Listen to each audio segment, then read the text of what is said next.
Welcome back, passive income investors. By one of your subscriber requests, told me to do a deep dive into Magna International, postwarn.com. Probably just plugged you there. We're going to break Magna down. It's a stock that not a lot of people talk about, but man, is it a fascinating company, and thank you for suggesting it.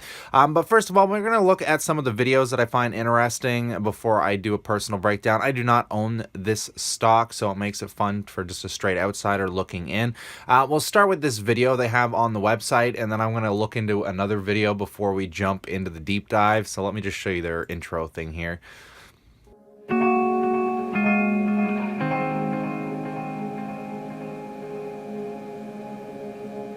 This is a mirror. But it's not only a mirror.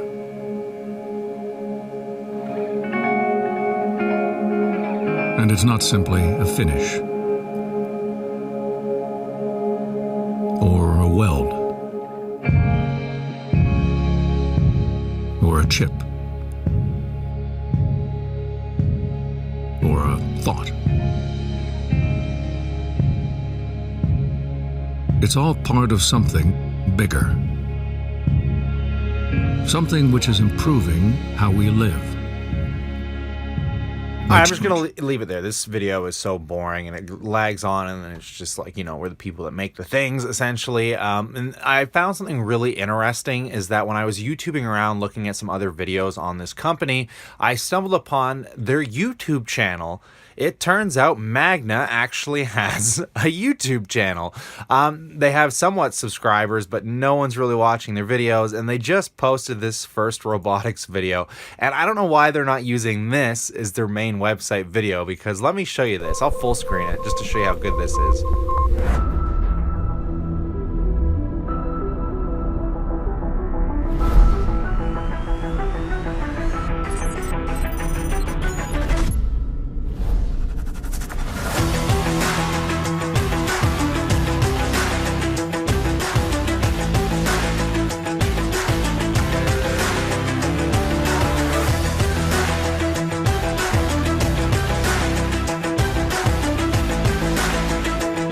Yeah, man, talk about hype beast. These guys are hilarious, man. These videos are so hyped up. I wish they had them on their website, because you got to create that feeling. So there's their boring intro video again. But yeah, you can kind of just scroll through here and look at their videos. No one's really watching, and they're putting like serious work into these videos, which is really interesting. I wish they would put some AdSense money into this and start pumping it. But all right, guys, so we're gonna jump into breaking down Magna stock. Let's just get right into this.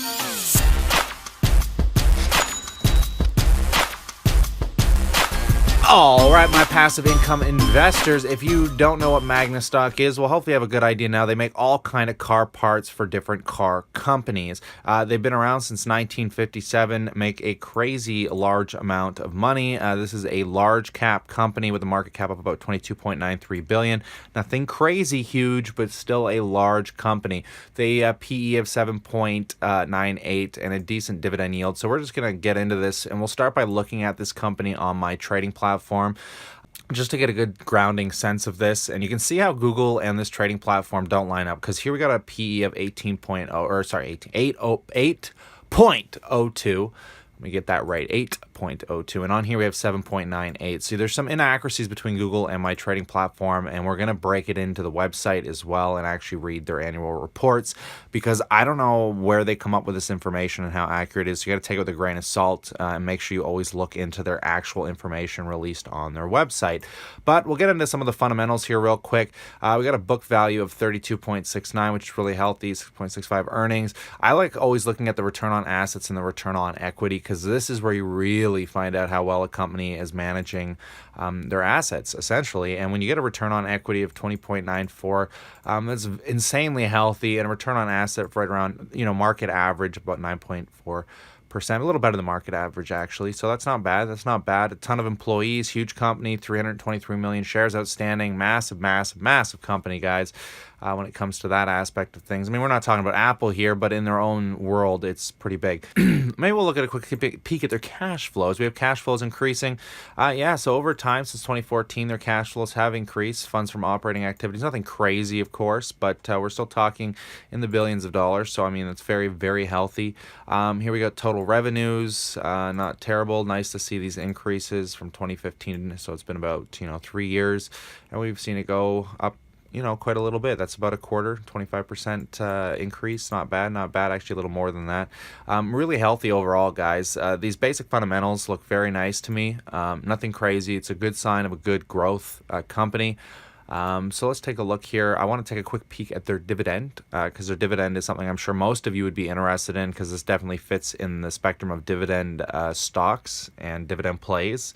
And we can see as from 2014, their dividend payout was about 0.19 US, and now we're at 0.36. Very close to doubling the dividend, which is nice. So if you bought it and you were getting a 2% yield, now you're going to be sitting closer to 4 or 5% yield in a short amount of time, which isn't really terrible at all, guys. So far, the basic fundamentals of this company say, you know what? This isn't a terrible stock. It looks pretty healthy overall. And when we look at their chart on equity growth, I mean, since 2014, if you bought at the beginning of 2014 all the way to 2019, you would have had nice equity growth. It's just nice, steady growth. You want to try and pick it up on the dips, obviously, because anyone buying on the peaks might be set out to dry for a little while. This is one that you'd probably want to cost average in over time. And I think it's funny that their headquarters is in Aurora, and that's kind of funny, really, because Aurora is actually really close to where I live, which is kind of interesting. So anyways, let's get into their website and just take a quick peek. If you guys know me and you've been watching this channel for a while, you know I like websites that are clean, crisp, and straight to the point. This website is jumbly confusing, and there's a hell of a lot going on all at once. So you saw that I gave you the intro. This is their intro to the website, guys. The beginning looks really nice, but when we hit into the insights, it leads from page to page to page to page to page to page. Like, there's so much going on this website. It becomes a lot to try and follow. So you're gonna have to bear with me. This is where things might get a little confusing for me, as it might for you as well. But let's start flicking through here and see what we can't read into. So this is just one of the pages Magna made. Learn about the products and Magna's digital automotive design and manufacturing. So you can kind of see some of the stuff that they're involved with. But again, we're gonna click through some of these pages because it says Magna made. Magnatronics means smarter products. Magna made, a legendary team for legendary vehicles. Magna made, prioritizing workplace wellness. So it's like you see all these kind of like headlines to grab you, but then you click on them. They lead you into a page with just a little bit of text on it that you can scroll through. Not a whole lot going on. It's there for the pizzazz, but there's a lot of pizzazz. The innovation team behind the seat feet. This is really confusing. I had to click through a lot to start understanding what the hell this image was, because it doesn't say a whole lot on here. I'll get more into this in a little bit, but these little off pages become kind of confusing, guys. Global reach. So look at this text. This whole page is literally just these few little things, and then you have more pages to click on. So in the coming years, the majority of growth from auto production and vehicle sales are expected to come from China, South America, Eastern Europe, India. Well, obviously, those are the biggest countries, and is presented to each region. Our operation spans 5 continents and 28 countries, giving us a global footprint, which is beautiful. In every major automaker in the world, an investment in Magna is an investment in the global network of 348 manufacturing operations and 91 product development, engineering, and sales centers. Beautiful. Nice. So I wonder what happens if we click on one of these. Select region below to learn Magna's. Okay, let's just say Europe. If we click Europe, we get, oh wow, so it actually shows you the countries and the places within the countries where these factories, I guess, would exist. Some manufacturing, assembly, holy geez, Germany's got a lot. Obviously, we're not going to get to see this real estate. It'd be nice to know if they actually own the real estate these factories work on too, or are they renting them? That'd be a neat thing to take a look at into as well. So that'd be a really interesting thing to look at to see if these actually, if they own the real estate, because then you'd be looking at a REIT company as well, guys, because they would be owning and turning real estate in all these different countries into cash flowing investments, which would be neat to find out. We're not going to find that that out today. That'll be something for you guys to look deeper into. But we got shareholder information, which just tells you TSX, MG, it trades on the New York Stock Exchange and the Toronto Stock Exchange. Nothing crazy on this page, guys. Again, we're clicking around for days. Most of this probably could have been just put on the front page and cleaned up the website. Welcome to mobility. Again, guys, another page that just clicks. You can go on for days. More KW, less CO2. The office that corners. They love putting these headliners on these pages. So we got grid lock unlock. How do they plan on unlocking the grid? So you'd click on this and there's nothing really to say other than urban population will continue to grow, but congestion will not. Smart mobility solutions will allow people to travel through cities faster than ever.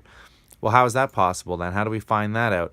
And then we keep scrolling down and, oh, here we go. Smart mobility solutions. Magna and Lyft announces a multi-year partnership to develop manufacturing self-driving systems at scale. That sounds interesting. Future-ready seating, because they're doing this whole seating thing. There is what we were showing before, that image, guys. What the hell was that image a part of? Probably self-driving vehicles, where how many people can we jam into one of these cars at a time? It's nice to see that Magna is becoming a part of the self-driving solution, guys. It's a really interesting thing in and of itself, and Magna is going to be one of the parts soluters for this. What a weird word, soluters. I just came up with that, guys. Solutions. They're going to be a parts solutions company, and that's what they are. Essentially, they just make all kinds of weird different parts and manufacturing parts for car companies, and a lot of car companies at that, but not Tesla. I.e., for example, guys, BMW, they do all that stuff, just not for Tesla. Tesla's in its own world, so it's neat to see that this is actually one of the competitors for Tesla. I don't think this company makes parts for Tesla, so they're going to be working with all these other car companies trying to figure out self-driving systems and better systems at that, whereas Tesla's just in their own world. So it's kind of a competition, really, I think, because they don't mention anything on here for Tesla, by the way. I've been through it already, so I'm guessing they're one of the main competitors as well when it comes to making these systems. As we can see here, guys, a nice little thing made by Magna. They make, everything, literally everything that has to do with car parts, from seating, transmissions, just everything. Windshields. It's kind of interesting, really, like the magnifying or the mirrors we've seen as well. But let's keep going here, guys. We're going to break down their financial report and public filing. I really don't like this on their website. Again, I've told you guys, I really hate websites that jumble things up and make it really hard to find, and you're just going to be clicking for days. You're going to get lost. Look at all the pages I have open. I don't know if I've zoomed in on this page so you can't see it, but I've got like 100 pages open of me just scrolling through these, trying to find what I was looking for. And we finally can find, we don't want facts and history, but sorry, that should go back. We want their financial reports. Actually, let's take a quick look at finance and history and other pages to scroll through. Not a whole lot going on here. 91 product development, engineers, sales center. Same thing we've already read, guys. So let's just go into their financial reports and see what we can't solve in here. So again, this is where you're going to click on a page. It'll take you to another page. It'll take you to another page. You'll flick around to realize you actually have to download the report to go into another page. And here we are. Their 84-page annual report, which we're only going to skim through because it's just at a glance here real quick, guys. So we're going to see the same kind of revenue growth. This is what we want to see and compare it to my trading platform, because essentially, if we can compare these, we can see the inaccuracies and see what is the most accurate. Remember, guys, when you're doing stock analysis, make sure you always go to their website and break down their annual report. So here we go, cash flow from, so if we go from here, so we see 3.3 and 3.7 increase from 7 to 18. So do we have something similar here? 3.3, so we have 3.3, we can't see 2018 on here, but it looks fairly accurate, which is nice. Almost fairly accurate. 2017 says 3.34, but here in 2017 it says 3.32, which is confusing. Again, guys, always make sure you go to their things. I find it odd that there can be this many inaccuracies between websites, especially when you're using a trading platform like a major bank. So I never understood that. I don't know where the numbers kind of get jumbled up or where they come up with this stuff. And maybe, who knows, maybe this is inaccurate. It's scary to think that on a scale this large that there could be this many inaccuracies between websites and companies, guys. But anyways, let's just scroll through here and take a look at their numbers just to find all the real accurate numbers, guys. So we have 170. Actually, you know what? Let's do a little comparison. Why not? 174. We got 91 engineers, 28 countries, and $40.4 billion in sales. So let's just skim through this real quick.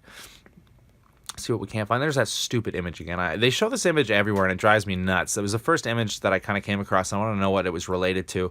And I had to find that one page that briefly talked about self-driving cars and, managing a seat system. And I was like, man, it's so hard. That the website's so jumbly. Let's keep going through here. We got 2,400 plus startups evaluated, 22 university engagements, and 13,000 plus engineers. Don't really care. More worried about your sales and how much money you guys are making, which is the most important thing. So here we got cash flows and consolidated statements. There's a lot on this page, so let's just briefly skim through it, one page at a time, guys. I hope you're not getting bored. So here's something interesting. We got light vehicle production volume, as I'm sure you could understand that vehicles have actually been stagnating. The sales of vehicles have slowed down since 2016, and we can kind of see that almost represented here from 2017 to 2018.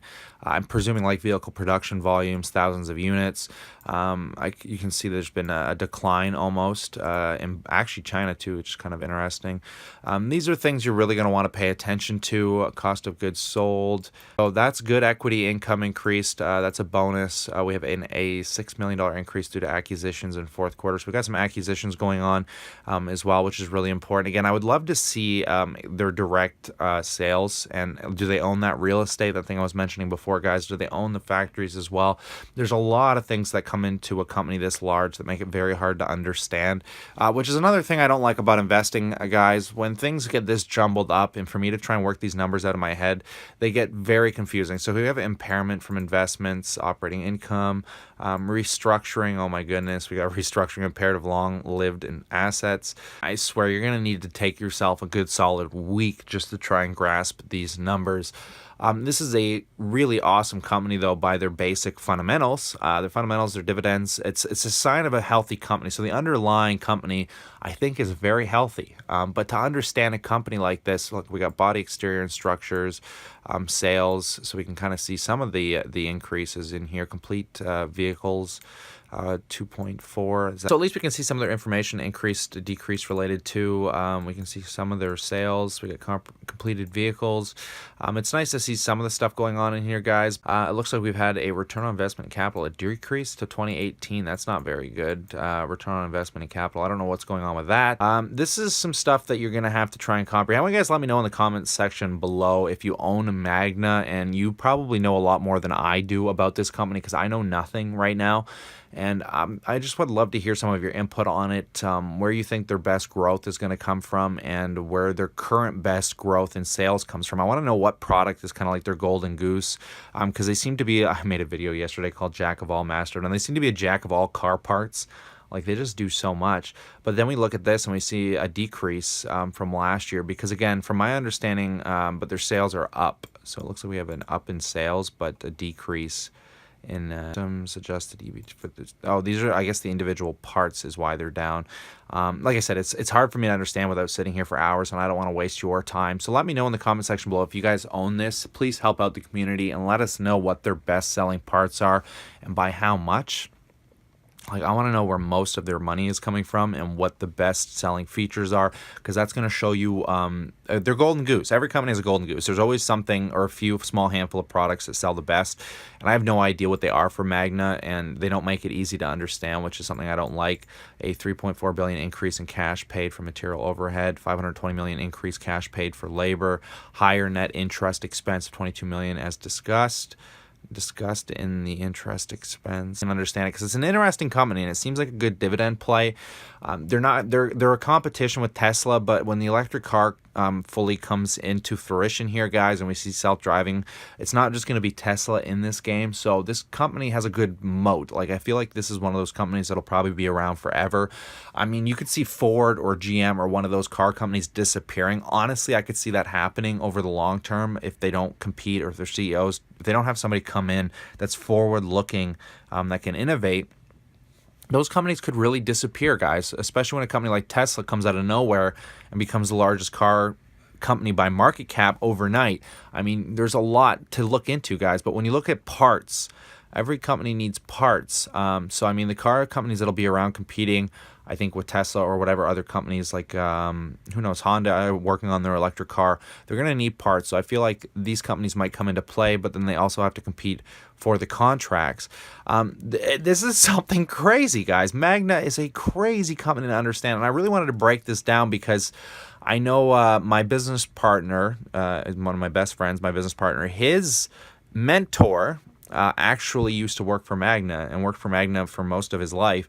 And it's kind of interesting because to hear him talk about it, because he talks so highly of Magna, like he seems to have enjoyed what he learned there and enjoyed some of the stuff that he undertook, which is a good sign, because as I told you guys, you always want to look up what the employees think of these companies real quick.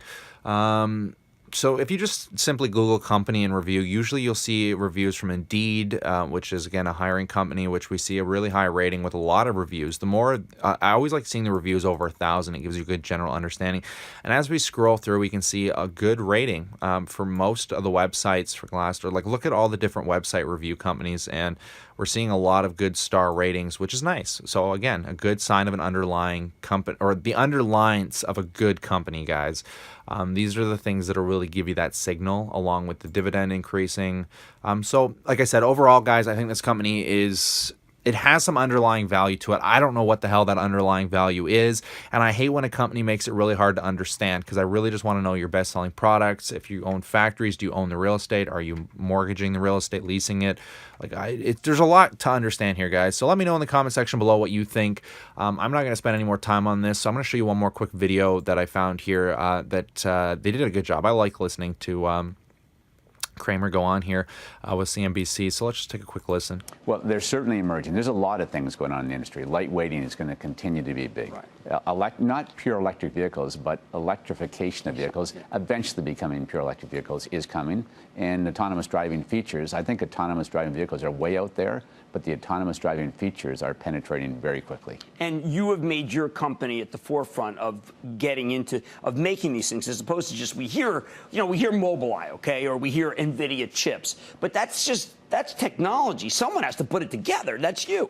Well, we have a combination. We work with Mobileye, so one of the unique things about Magna is we can design and build and understand complete vehicles. So we're looking at a system in a vehicle, or how to make a vehicle an autonomous driving vehicle. There's a lot of, you can take the technologies, but there's a lot of different technologies. Some we own, some we partner, some we might invest in. But somebody's got to take all those and figure out how to put it together and sell that to the car companies in a system. Are you neutral like Switzerland? I mean, would you work with a Waymo, which got to deal with Chrysler? Would you work with NVIDIA chips versus Mobileye? Are you wedded to any particular? We're open. So we develop technology internally. We work with various customers. We work with partners. So I'll leave this link in the description below. Again, it's even the CEO makes this company hard to grasp and understand, because and like I said, guys, you're buying an underlying asset. And what is the underlying asset to Magna? I have no idea. Is it the factories they own? Is that where most of their assets come from? Then just pumping out products, and then what products are they pumping out? And what are the best-selling ones? Are they cars? Are they mirrors? Like, it's, again, a lot to understand, guys. I'm going to leave all the links in the description below. That's why I just take a quick glance to see if you find interest in this company. You can do a deeper dive yourself, and you can let the community here know just by commenting in that comment section below. And also by making sure you slap a like, guys. I really appreciate you watching these. So stay cool. Stay awesome. I hope you enjoyed this deep dive, and I look forward to seeing you tomorrow.